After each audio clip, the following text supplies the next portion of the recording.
하나님을 이해한다는 건요, 그 하나님을 인식하는 인간에 대한 이해도 필연적으로 저는 같이 동반되어야 된다고 생각을 합니다. 영혼이라는 거에 대한 이야기를 좀 나누고 싶어요. 영혼이 뭔가? 영혼은 실제하는가? 영혼은 어떻게 우리가 규정되어지는가? 영혼은 어떻게 인식되어지는가? 거기에 우리의 또 좁은 편견이 있는 건 아닌가? 그런 생각을 좀 해보려고 합니다. 인간과 동물의 차이점은요, 영혼이 있느냐, 없느냐의 차이예요. 영혼과 육체가 있다는 것은 우리 기독교인이면 다 알고 있는데, 기독교인들마저도 헷갈려하는 부분이 뭐냐면 육체의 범주예요. 어디까지가 육체고 어디까지가 영혼이냐라는 부분에 대해서 많은 분들이 좀 헷갈려하는 것 같아요. 일단 많은 사람들은 기독교에서 말하는 육체가 소위 말해서 그 고기 덩어리, 그거를 육체라고 생각하는 분들이 있어요. 살, 뼈, 근육, 지방, 각종 무기질 이런 것들은 육체다. 그리고 정신적 활동은 영혼의 범주에 속한다라고 여기는 것 같아요.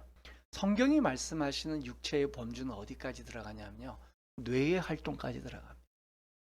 뇌가 만들어내는 모든 그 활동들의 결과물들도 사실은 육체의 범주에 들어가는 거라고 보는 게 성경적입니다. 그래서 성경에는 사람의 육체가 있고 짐승의 육체가 있고 새의 육체가 있다 이렇게 구분해서 말씀해요. 또 동물이 갖고 있는 혼과 사람이 갖고 있는 혼이 다르다. 그래서 정신을 얘기하는 것이죠. 뇌가 감정을 좌우하다 보니까 감정이 달라짐에 따라서 얼굴 근육이 변화되기도 하고요, 목소리가 변화되기도 하고, 어떨 때는 홍조를 띠기도 하고 창백해지기도 하면서 피부 색의 변화도 동반하게 됩니다. 모두 다 육체적 활동입니다. 의지도 마찬가지겠고요. 심지어 우리가 이제 만족을 느끼는 것도 의지, 이 육체적 활동의 결과예요. 밥을 먹었더니 배부르고 행복함을 느낀다, 만족을 느낀다, 육체적 결과입니다. 그래서 더 나아가면 행복하다라는 것도 영의 활동일까요? 육체의 활동일까요? 육체의 활동이에요. 왜냐하면 의학적으로 우리가 분석이 됐죠. 도파민이라고 하는 물질이 분비가 돼서 순간적으로 행복함을 느끼게 되는 거예요. 그 유물사관을 갖고 있었던 철학 사조가 있었어요. 유물사관, 이거 뭐냐면 모든 것들은 물질에서 기원됐고 정신적인 거나 보이지 않는 것이나 영적인 것은 없다, 이런 사조가 19세기에 확 발흥이 됐어요. 모든 것이 뇌에서 뇌 분비물들의 결과물이다라고 보는 거예요. 그런데요, 성경은요, 인간이 갖고 있는 이중적인 정신 활동에 대해서 그 욕구에 대해서 누차 여러 군데서 얘기하고 있습니다. 가장 대표적으로 갈라디아서 5장 17절에 보면 육체의 소욕은 성령을 거스리고 성령은 육체를 거스리나니 이 둘이 서로 대적함으로 너희가 원하는 것을 하지 못하게 하려 함이니라. 마음속에 소원이 부딪힌다는 거예요. 이건 두 개 다 정신적인 활동이거든요. 근데 성경은 어떻게 규정하고 있냐면 육체의 소욕이 있다는 거예요. 육체가, 이 말을 이제 많은 신학자들은 어떻게 표현했냐면 죄의 소욕이다 이렇게 표현했어요. 저는 이게 어떻게 들리냐면 육체의 소욕이라는 건 뇌가 만들어내는 뇌의 신경 물질의 결과물이다. 저는 이렇게 규정 짓고 싶어요. 근데 그 얘기를 2000년 전에 갈릴리에 있는 사람들, 예루살렘에 있는 사람들한테, 얘들아, 너희 인간들은 말이지 뇌가 있고 뇌에서 나온 정신 활동이 있는데 그거 뇌 활동하면 거기서 도파민이라는 물질이 나오고 아드레날린 뭐 여러 가지 물질이 나와서 너희들의 감정과 기분과 너희들의 욕구를 좌지우지하는 거다. 그런 얘기를 만약에 2000년 전에 했다면 알아듣겠어요? 못 알아듣는단 말이에요. 그러니까 성경은 그런 과학적인 용어나 그런 어떤 데이터를 얘기하는 게 아니라 그 당시 사람들도 알기 쉽게 얘기하는 거예요. 너희들 마음속에 잘 생각해봐. 두 가지의 마음이 부딪히잖아. 정신활동이 두 개로 구분되지, 하나는 너희 몸과 마음에서 기원되는 거야. 너희의 뇌에서 기원되는 거야. 이제 너의 육체에서 기원되는 거야. 그런데 있잖아, 그거 말고 또 다른 데서 기원되는 정반대의 마음이 있다? 그게 영혼이. 그게 이제 성경은 성령을 따라 욕한 건데, 성령을 따라 드는 생각들이라고 얘기하잖아요. 성령이 우리 안에 오셨을 때 그 영은 성령을 따라가게 되어 있다는 것이죠. 주 예수보다 더 귀한 것은 없네. 거기 보면 찬송 가사가 이런 게 있어요. 이 세상 행복과 바꿀 수 없네. 여러분, 행복 참 좋은 거잖아요. 행복 참 좋은 건데 그 행복과 바꿀 수 없는 게 주 예수 그리스도래요. 그럼 그 행복과 바꿀 수 없는 더 높은 가치, 전혀 다른 가치가 있다는 거예요. 그게 영혼이 추구하는 가치라는 겁니다.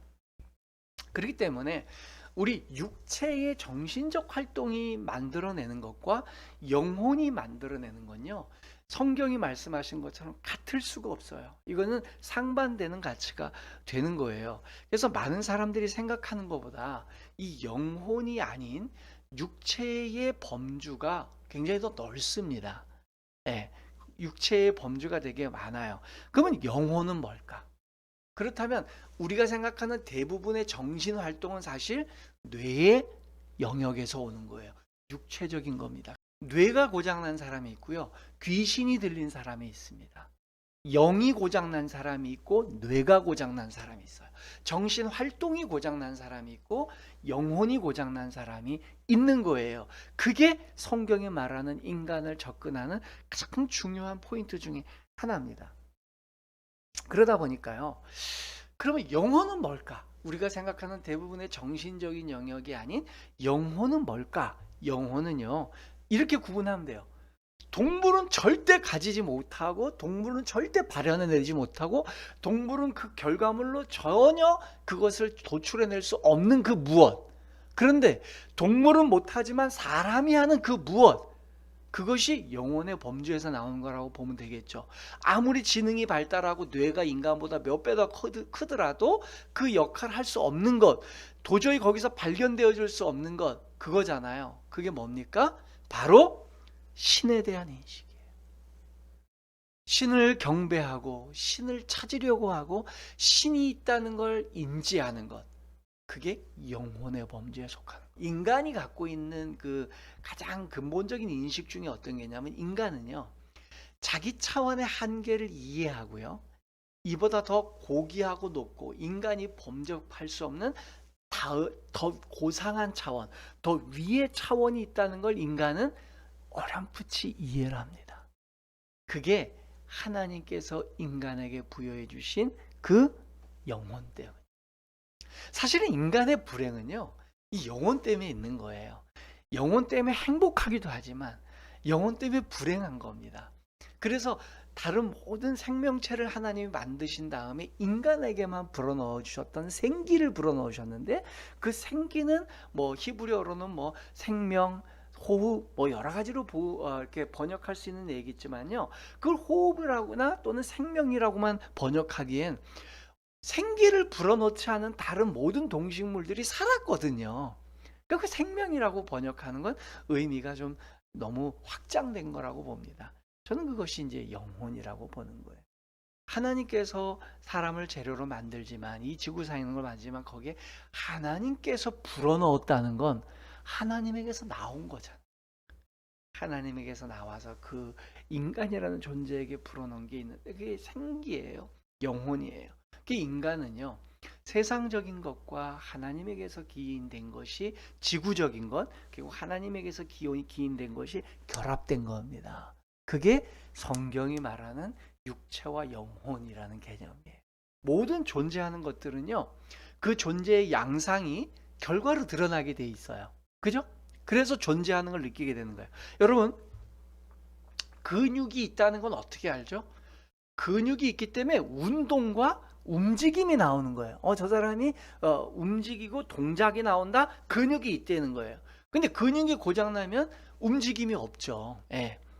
뼈가 있다는 결과가 어떻게 나오죠? 뼈가 있기 때문에 제가 이렇게 모양을 갖추고 있는 거예요. 샵.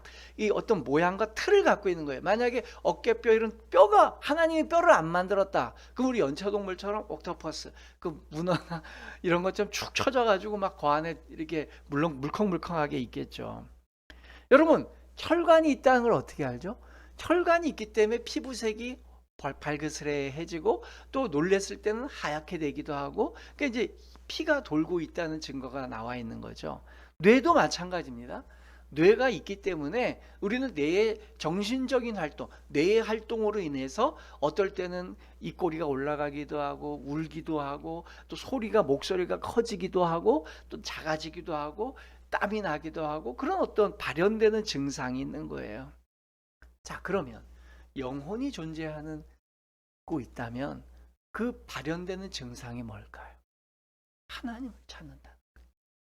인간들은 자꾸 신을 찾는다.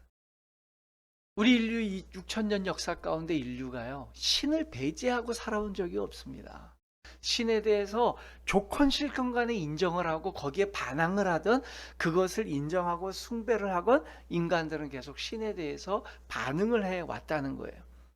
근데 아무리 지능이 뛰어난 동물도 인간같이 신에 대해서 인식하고 신을 찬양하는 일을 하지 않아요. 새들이 날아가다가 잠시 멈춰가지고 하나님께 기도하고 그런 거 안 합니다. 근데 인간은 해요. 아주 초기부터 이거는 진화론자들마저도 또 인정하는 게 뭐냐면 원시 시대 때부터 인간은 종교 활동을 했다는 것들이 벽화 같은 데 나와 있으니까 그들도 인정하는 거예요. 문제는 뭐냐? 그 영혼이 정상적인 기능을 하고 있느냐, 그것이 고장 나느냐, 이게 중요한 거예요. 여러분 육체적인 그 기능들도요, 육체적인 어떤 것들이 고장이 나면 그것이 우리에게 굉장히 고통으로 다가오기도 하고요. 때로는 그 고장난 육체의 한 일부 때문에 굉장히 불편해집니다. 영혼은 있지만 영혼을 인지를 하지 못하는 사람들이 있어요. 영혼이 아예 죽어버리는 것 같이 아예 버림받은 영혼을 갖고 있는 사람들은요, 영적인 거에 아예 관심이 없습니다. 그래서 하나님을 찾으려고 하지도 않고 영적인 활동을 하려고 하지도 않는다는 거예요. 그런가 하면 또 영혼이 고장 나잖아요. 어느 정도 고장 나는 범주에 따라 다르지만 영혼이 고장 났을 경우에 사람들은 그 고장난 범주에 따라서 하나님에 대해서 왜곡되기도 하고요.